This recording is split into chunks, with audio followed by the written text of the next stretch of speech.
Hi, welcome to my channel, our chemistry class. In today's video, I'm going to discuss about this May June 2025 Unit 6, which is WCH16. So to begin with the question paper, we move on to the question number 1, which is based on it's a student carries out. It's the first question. A student carried out some test on the two organic salts A and the B. Information provided to you, the salt A contains one type of cation and one type of anion only. Complete the table. So to begin the question is asking complete the table. So it is the A first one. It is heated. Sample of this the solid A in a test tube holding cobalt chloride paper at the mouth of the test tube. Your observation should be the solid melts turned into a liquid at the same time, the cobalt core paper turns from blue to pink. Cobalt chloride and hydrous turn blue to pink. This information gives you this become hydrated when it is with this certain amount of the water. We call the cobalt chloride being hydrated. It is used as a test of water. So test for liquid water being tested by this anhydrous cobalt chloride very often. So it is the color change indicates this is the water was present in the solid A. In the final conclusion, the inference is A is a hydrated salt. And the second part it mentioned that it is this excess sodium hydroxide and the A leave to stand in air. In the second part, so it is based on pale brown precipitate forms which darkens on standing. Obviously, the pale brown precipitate darkens should be cation present in A should be manganese. Also, there is a hydrated salt. Third part is it's confirmed the formula of the anion is Cl minus, so it should be added in the third test. Silver nitrate followed by dilute nitric acid should be the reagent should be added to the first blank on this third one. So this the substance A contain chloride and iron. At the same time, manganese cation. Also A is a hydrated solid. So this the conclusion to write down the formula of the A has a molar mass which 197.9. 179, so it should be manganese chloride with hydrated. It should contain 4 water in order to have 197 the molar mass. Turning on to the B part of the question, which is the salt B, two types of cation and one anion. Moving on to the B part of the question, now it is regarding this the salt B. So it's the B part of the question. It's based on B, one cation, one anion. Tests have been done on this the samples of solution of salt B. B aqueous solution is provided. It's not a solid, but the test one shows the excess aqueous sodium hydroxide and warm green precipitate was observed. Precipitate turned brown on standing. Very often the green precipitate can be iron 2 hydroxide or iron 2 hydroxide which is hydrated, which can be with this 4, it can be a solid. It become darkened on standing. That is the best explanation. Iron get oxidizes into iron 3. So this information shows that the cation should be present is here in the solution. B is iron 2 plus at the beginning. I gave the answer for the green precipitate. At the same time, formation of a gas. So that ammonia gas has been released on treating with NaOH. OH minus should have reacted with the cation ammonium ion, which changes into ammonia plus H2O. So it is the information and the formation of white precipitate is observed in the test tube when barium chloride is added. Barium added from outside because the sulfate in iron should be present in the compound to form barium sulfate solid. This is the ionic equation. So the solid B contain two cations which are Fe2 plus as well as NH4 plus together with one anion sulfate ion. Come to all these conclusions. So it has to be brown precipitate dissolved in sulfuric acid to give yellow brown solution. So the yellow brown solution has to be obviously iron turning to iron 3 plus. So it is that oxidation of the iron. So it is the formula should be iron 3 with this 6 water in the aqueous solution 3 positive with this complex has to be produced. So the state the formula of the salt be, it should be most simplest formula should be iron 2 plus ammonium plus sulfate. Obviously it should be iron 2 plus with 2 positive. Ammonium ion has 1 positive charge. So there should be 2 ammonium making 4 positive. To neutralize there should be two sulfate groups has to be present in the complex. We call it as ammonium iron 2 sulfate, which is the structure at the beginning. We spoke about this, the solid salt solution B. Moving on to the second question, that is regarding this calcium hydroxide. It is the question number 2. Second question. This is based on the second question. It is the calcium hydroxide is added into water.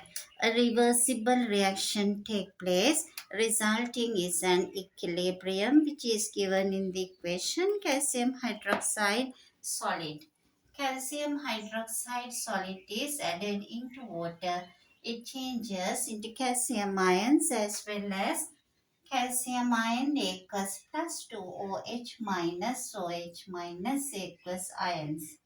It reaches an equilibrium and the Kc for the equilibrium should be, if you write down the expression, the product concentration divided by reactant concentration Ca2 plus aqueous concentration times the OH minus concentration to the power 2 aqueous. Solid we are not entering into our equation. So the calcium ion concentration plus OH minus concentration, which is the aqueous ion concentration. So it is calcium to the power 1 and the OH minus to the power 2. A student carries out an experiment to determine the concentration of the value of Kc. Concentration of these reagents, a product and the reactants to find the value of Kc. Certain experiment has been conducted. It gives you the details with the step 1 to 4. Step 1 to step 4, it's explained how it is being done. So it's at the very beginning it is taken 2 grams of solid powdered calcium hydroxide. It is in powdered form into a conical flask. Added some deionized water into this.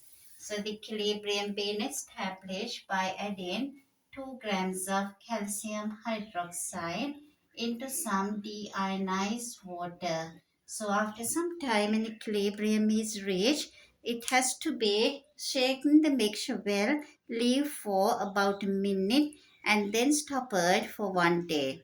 1 day means it is that to reach the equilibrium. Filter the contents and titrate 25 portions. So it is taken 25 centimeter cube sample of this solution into a conical flask and it is treated now with this indicator and then titrated with hydrochloric acid. So the burette is filled with hydrochloric acid of 0.1 mole per decimeter cube and it is titrated. So the indicator should be added before doing the titration. So this is calcium hydroxide solution. From that equilibrium mixture is taken. Give a reason why the conical flowers lasts for 1 day. 4. It has to be given for longer time. This is to reach the equilibrium to form the saturated solution. So to become saturated, it takes longer time. And the B part is the name of the indicator. You can talk about the methyl orange. Methyl orange, if it is added as an indicator, it is adding to the alkaline solution. It is yellow color. At the end point, it should turn into the red, but the neutral color would be orange. So the color change at the end point should be, it is the yellow to orange should be the color change. And the next part, which is the C part, is given you. Results for 3 titrations are given. First value is much higher, and it is kind of this rough reading, not taking into our consideration. So we are calculating the next part is based on the C. C first part is the given information to find two concordant titer values with the titer 2 and the 3. Can be added both of them and can be get the average value 9.55 plus 9.45. 9.55 to be added to 9.45 and divided by 2 can get the mean titer value. So the mean titer value is that most concordant values of second and third. So it should be the answer comes, it is simplification of that comes 9.50, which is the average value 9.50. So this is being recorded as 9.50 is volume of hydrochloric acid used up during this titration. Equation is always says 1 calcium hydroxide react with, it is the ratio comes CaOH 1 reacted with 2HCl, which comes as 1 to 2 is the reacting ratio. Right after this, the question is the C second part of the question. So it is now second question C, which is that second part of the question, which based on it is asking to calculate the expected titer using this information, and then it is to be calculate the titer using this information, as well as it is the result given in the step 4. It is the molar mass of calcium hydroxide is really essential to begin the calculation because the mass has been provided at the very beginning. So it is the molar mass once it's calculated of calcium hydroxide. It is equals to 74.1 grams per it is the grams per 1 mole. So that's the molar mass. This is important before going ahead the calculation. So with that it can be found easily how many moles. So it is the calcium hydroxide solubility is given in a saturated solution at 20 degrees Celsius. Solubility is only 1.56 grams per decimeter cube. With this information you can obtain how many moles per decimeter cube is that at 20 degrees Celsius. So it's very clear, can be divided that by 74.1 grams per mole. So that means we can get the solubility. It is in the answer with the units mole per decimeter cube. If you get divide this by the molar mass, 0.02105, 0.02105 moles per decimeter cube. We can calculate how many moles in the saturated solution present in this solution now. 25 centimeter cube of calcium hydroxide. So this is in 1 decimeter cube. 1000 centimeter cube of calcium hydroxide. It contains 0.02105 mole in 1 centimeter cube, has to be divided that by 1000, and then we can get the answer for 25. It is much easier now to proceed here. It is the entire 1000 centimeter cube. It can contain, according to the solubility, it is 0.02105. 0.02105. This much of mole is present in 1000 in 1 centimeter cube. 0.02105 divided by 1000. Therefore, what we have been taken 25 centimeter cube. It contains this much of mole. So on simplification, it is found 5.26 times 10 to the power minus 4. 5.26 times minus 4 mole present in this calcium hydroxide in 25 centimeter cube. We can find now hydrochloric acid. We need this ratio is 1 to 2. To react with this much of calcium hydroxide, we need number of moles of hydrochloric acid would be 2 times.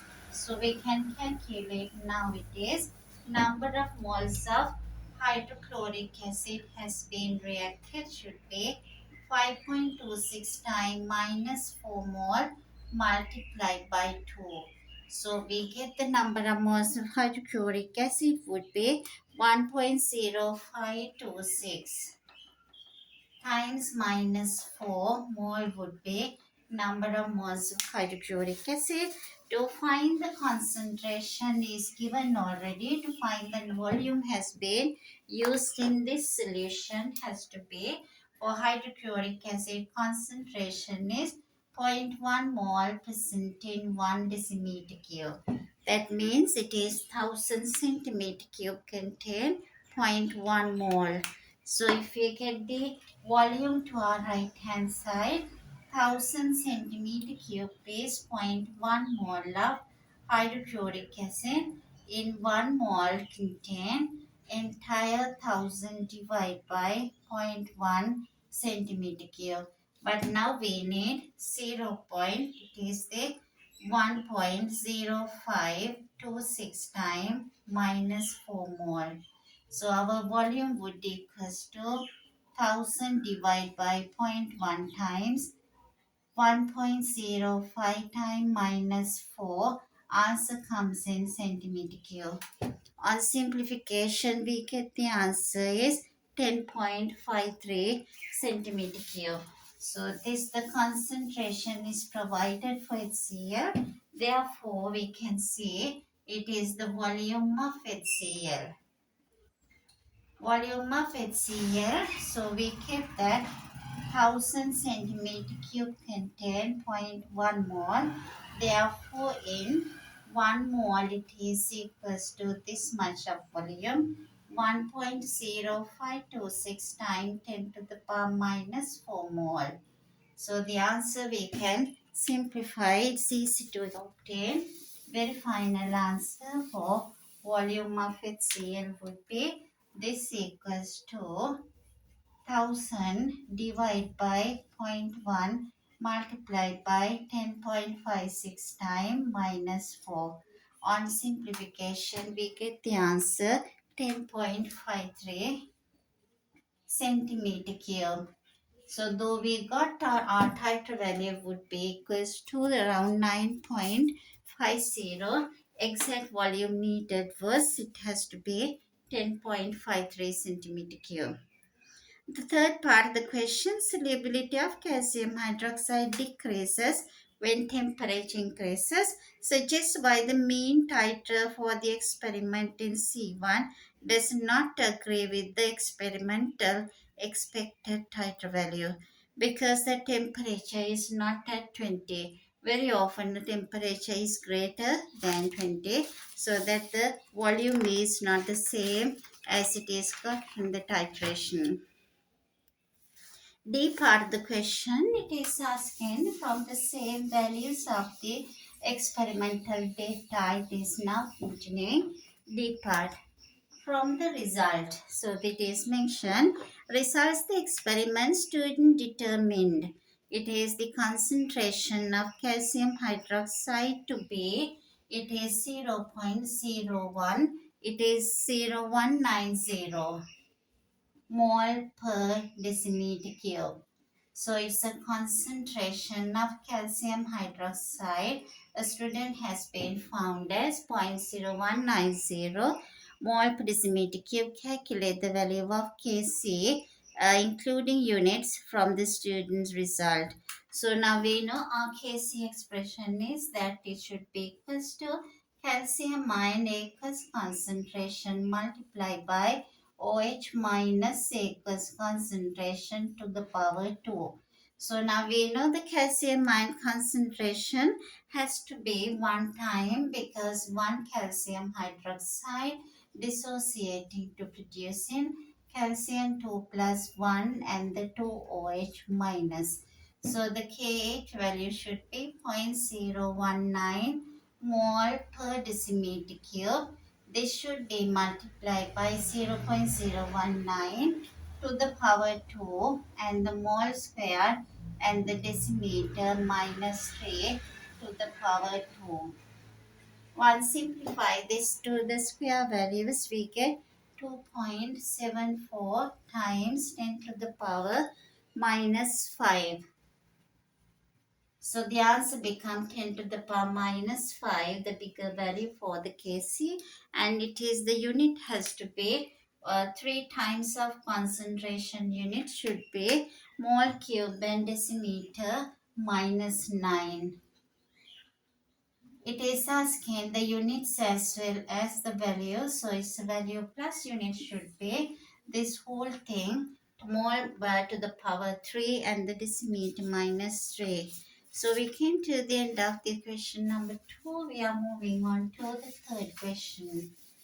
Third question in this paper, it is based on the information provided on, it is the clock reaction may be used to determine the activation energy for reduction of peroxide disulfate ions, and it is taken very often. Peroxide disulfate ions react with iodide ion changes into sulfate ions and the iodine.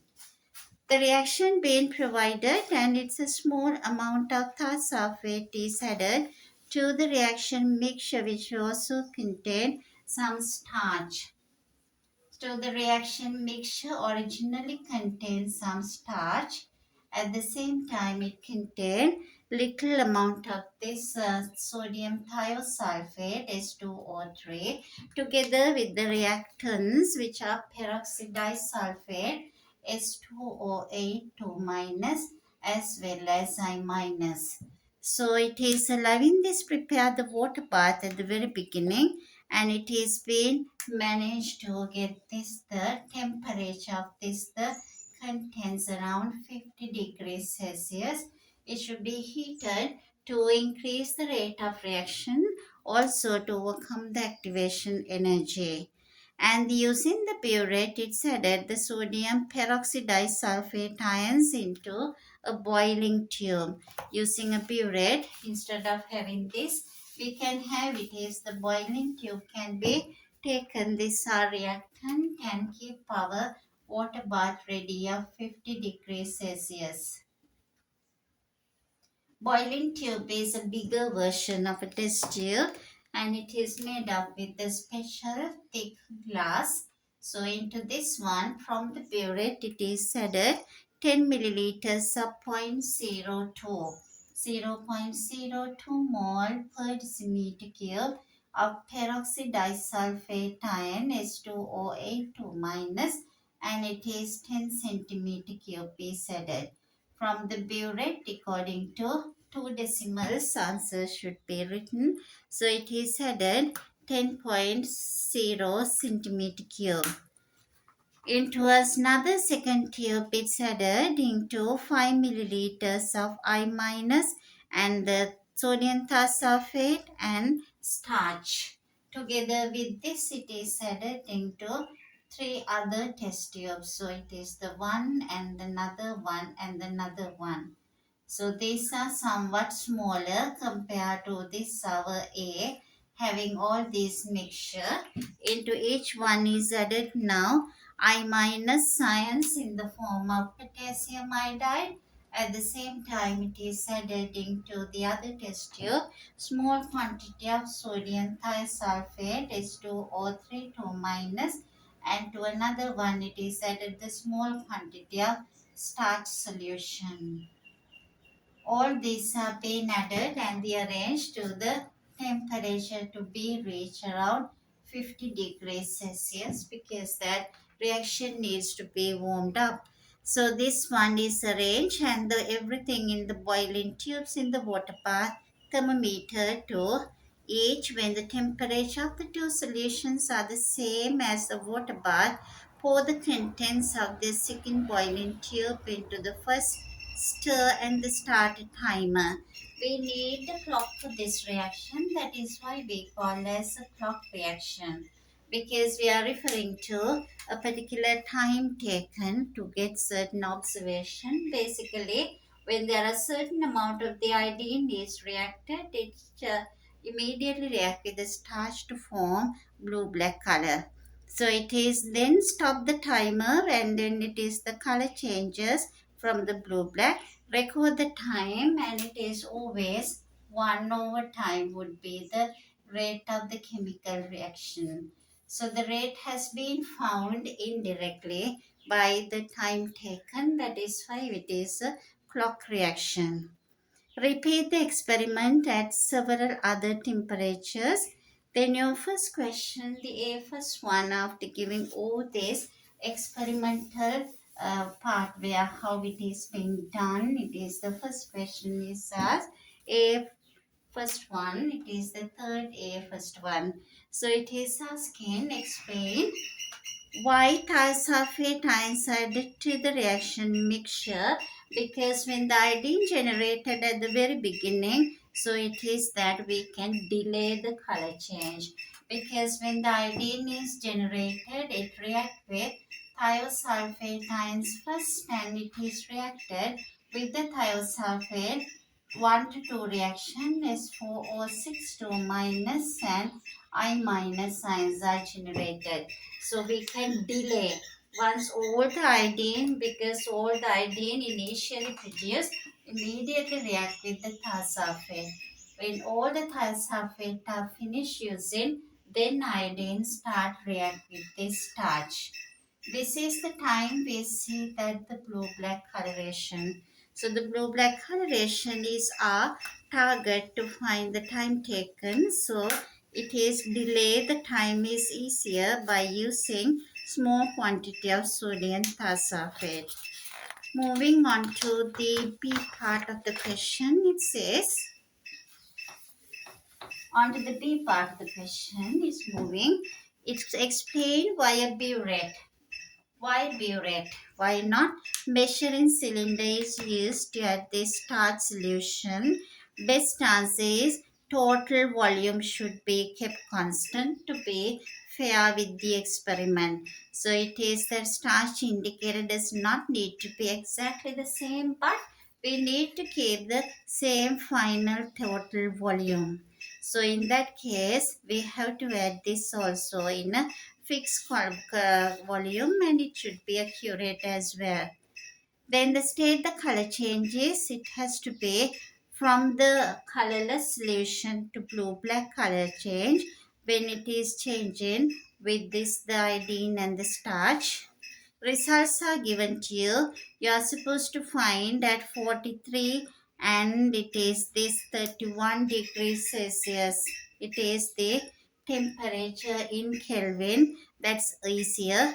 You are asking to find first one in your second experiment. You are provided blank and the 43, that is the temperature in degrees Celsius, the first column. And after that it is 43, 36 as well as it is given to you 31 and 25. These temperature in degrees Celsius are provided. You're asking to get the values in Kelvin. Temperature in Kelvin. First blank, the Kelvin is given temperature 322. So it's obviously temperature in degrees has to be 49. And the 43, you're asking the value is in Kelvin. 36 and the 31 and 25 being provided the data. Next column is 1 over temperature. It is, you can get now 43 value. 1 over T is 0.00316. All the other values are provided. Completion of the table, it gives the 3 marks plus the color change, and the second part is that asking you to calculate activation energy from the graph as well as with the other information. So you can find here the gradient from the graph. It is this taken with this the 1 over T. Complete the table. You are provided the gradient in this, the second part of the question. The gradient M is provided. So that equals to 6045, which is that 45 in Kelvin. So if you are getting this, it is equals to, you are provided this equation, ln1 over t equation is given, which is the rate, and that equals to minus Ea over gas constant R 1 over t plus constant. So this value being provided to you. This is the ln value and this is the 1 over t is the rate. This graph can be plotted with y is equals to mx plus c format graph, but it is equals to the gradient being already given to you.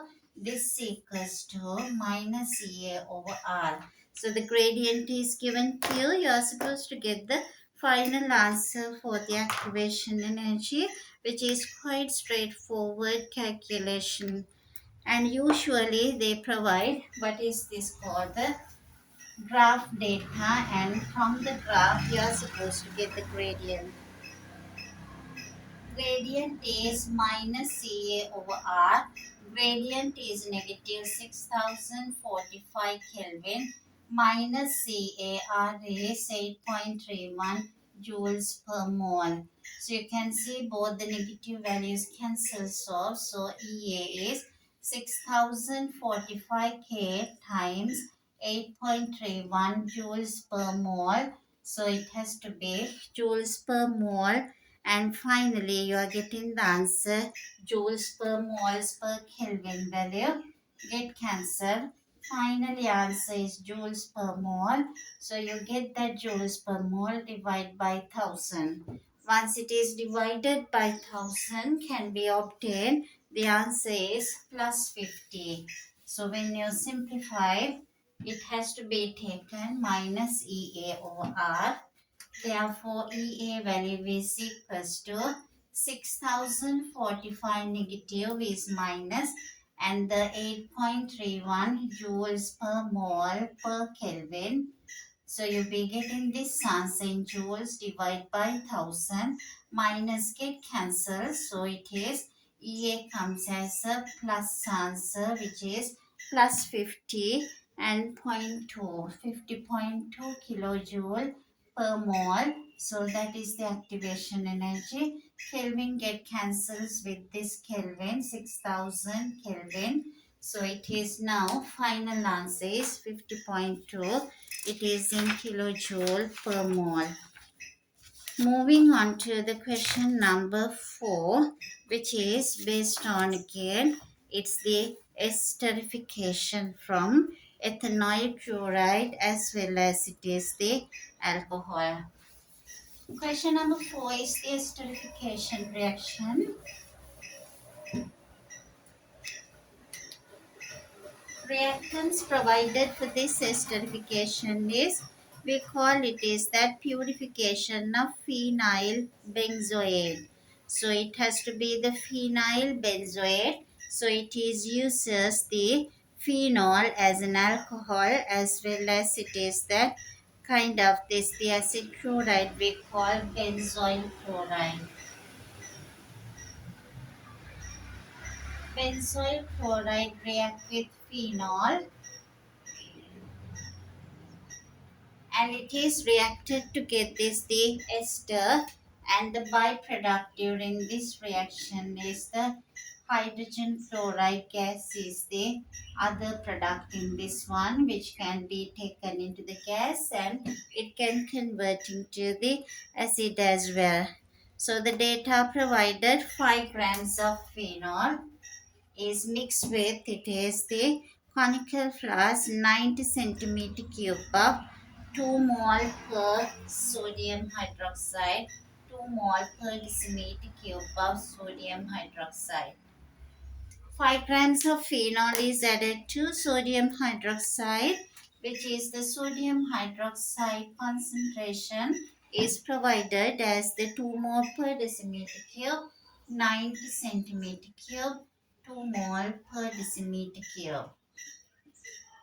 This additions of sodium hydroxide is now converted. This is into a new product, but it is we call it is the benzoyl chloride is added next into the conical flask and carefully releasing the pressure every few minutes because a gas is generated. Cool the flask. Sodium hydroxide is now helping to get the reaction done because it is being used as a reactant in this reaction. So it is the flask being converted into the phenyl benzoate, which is impure, and it uses the suction filtration wash the crude product with water, that is mainly to get rid of any unused water soluble reactants, and the recrystallize the crude product with the ethanol as a solvent and the find the melting point and to see the pure dry crystals of phenyl benzoate. And the data being provided to you state the main safety precaution other than wearing safety spectacles. It is the A part of the question. Obviously, it should wear gloves, so it is gloves are not mentioned. So it is the step 1 should be worn gloves. B part give one reason why step 2 must be performed in the fume cupboard. That is in the fume cupboard. Why we should be doing? Because benzoyl chloride is very toxic. C part deduce why the volume of benzoyl chloride added should not need to be exact. So to get to know this answer, we have to do the calculation and see whether it is in excess reagent or no. So the density of benzoyl chloride is given. So why the volume of benzoyl chloride? Benzoyl chloride has been used here in 5 grams for benzophenol 5 gram. So it is being used here. Conical flask and the benzoyl chloride 9 centimeter cube only. So to find 9 centimeter cube, it is to be used density is equals to mass into volume. 9 centimeter cube is given. The density is benzoyl chloride is provided here as it is the 1.21 in the table as with the other introduction 1.21 gram per centimeter cube. So it is easier now. Mass is equals to density times volume. Once you simplify the volume with the density, it is 1.21 times 9. Answer comes in. It is this the mass in grams. It is 10.89 grams being used up. To divide this answer, can find the number of moles of benzoyl chloride. So to find the first part is that the number of moles of this A and the B reagent. Number of moles of A is the benzoyl chloride. It is 10.89 is the gram. Divide with this, the molar mass has to be 140.5 grams per mole. On simplification, can obtain number of mole is 0.077.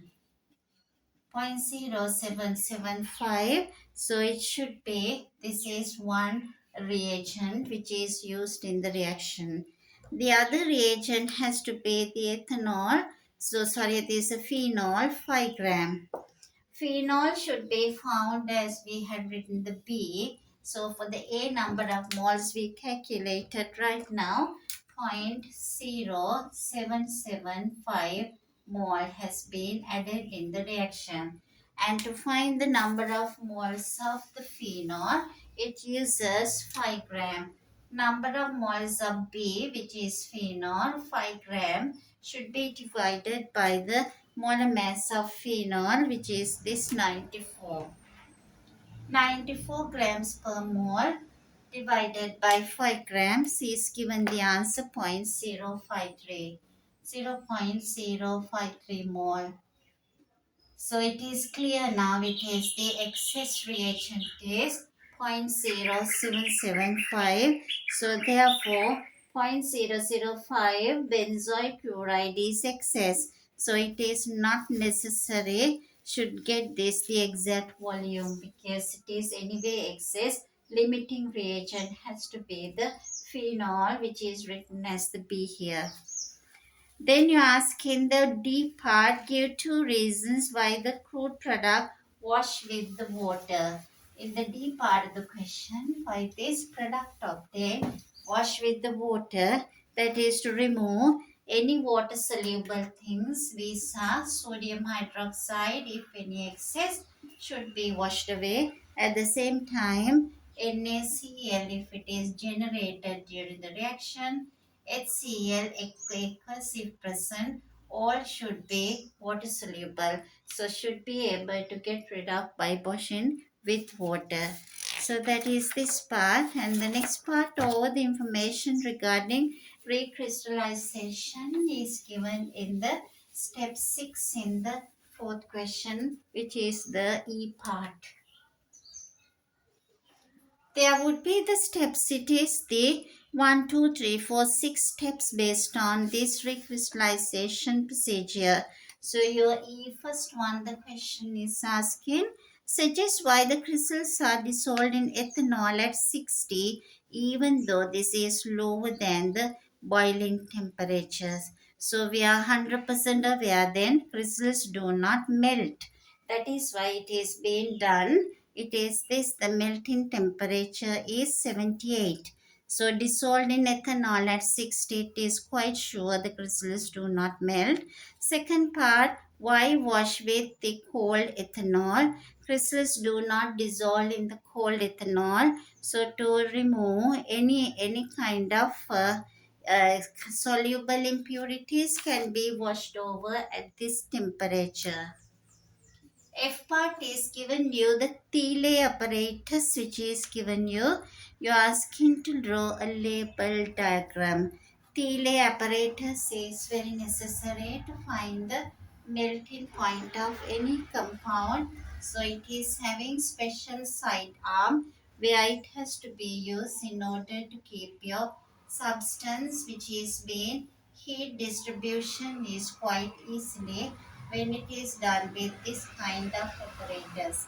So it is a straight line graph, which is this straight line has to be drawn in order to produce the thermometer and our substance in this part where it is a tiny capillary tube is attached and it is filled.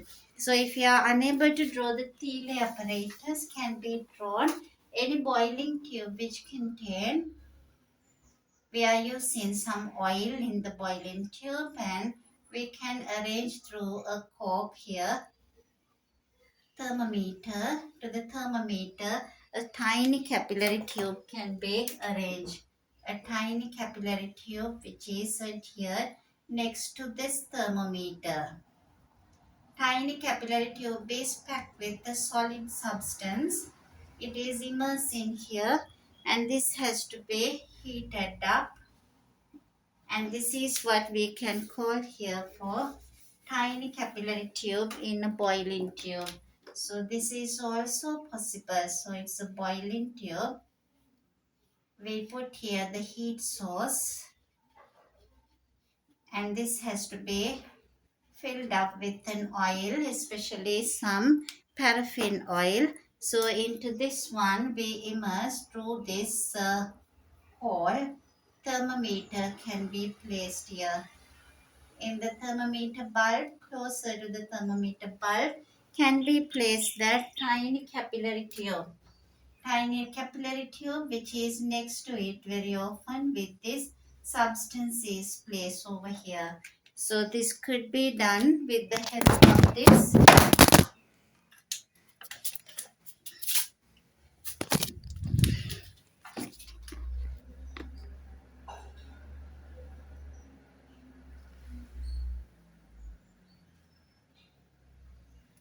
When it is on heating, it is getting somewhat clear idea that is this substance is on melting.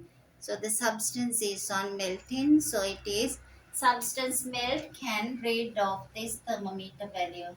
So it's a thermometer which is tightly closed here. Thermometer bulb next to it is adjacent to.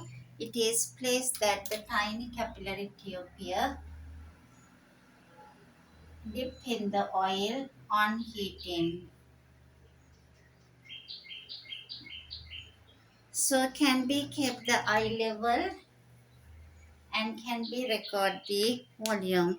So the volume here should be upper value so that as it melts record the temperature by using the thermometer. Final part of this would be calculate mass of phenyl benzoate that can be prepared from 5 grams of phenol. So it is given you this phenol as well as the benzoyl chloride. Now it is the ester. This is the benzoyl chloride. It is allowed to react with this the phenol which is the alcohol. So this product would be an ester. So in this ester, it is the CO, and it is this benzene part is there and it releases the HCl. So it is connected to this part would be. Final thing is the two benzene rings join up together through ester linkage. So it is the ester is now given which is we call this phenyl benzoate the ester. Final part of the calculation, this is the G part is asking calculate mass of phenyl benzoate. This is asking the mass of phenyl benzoate. This particular product is asking to find this is the final ester which should be produced from this reaction. You are provided the phenol molar mass as well as that molar mass of the phenyl benzoate is 198. Molar mass provided you 198. Phenol is 94. So it is easier to find if it is like the 65 percentage yield. Percentage yield is 65%. Then to find the mass of phenyl ethanoate. This question is very straightforward. If it is used 1-to-1 reaction, 1 mole to 1 mole, so the phenol is the limiting reagent. So the phenol is now converted into the ester. 1-to-1 reaction, MR is given to you 94. MR of the ester being provided to you 198. If you use 94 grams of phenol, it should produce 198 grams of ester. 1 gram of phenol should produce 198 divided by 94 grams of the ester. As it is entire 5 grams of the phenol reacted, it should produce 198 divided by 94 times 5 grams of ester. This is our theoretical mass has to be. This much of will be our theoretical mass. So the 5 grams would be your answer. 5 grams of phenol should provide, it is the 198 divided by 94 times 5. This is the mass we get here, that equals to 10.53 grams. 10.53 gram is the 100%. So it is our 65%. So it is to calculate 65% as it is the percentage yield is 65. So it should be 100% yield would give us 10.53 grams of the ester. 1% will be 10.53 divided by 100. Therefore, 65% would be into 65 gram of the ester. So this answer on simplification gives that it is 6.84 grams.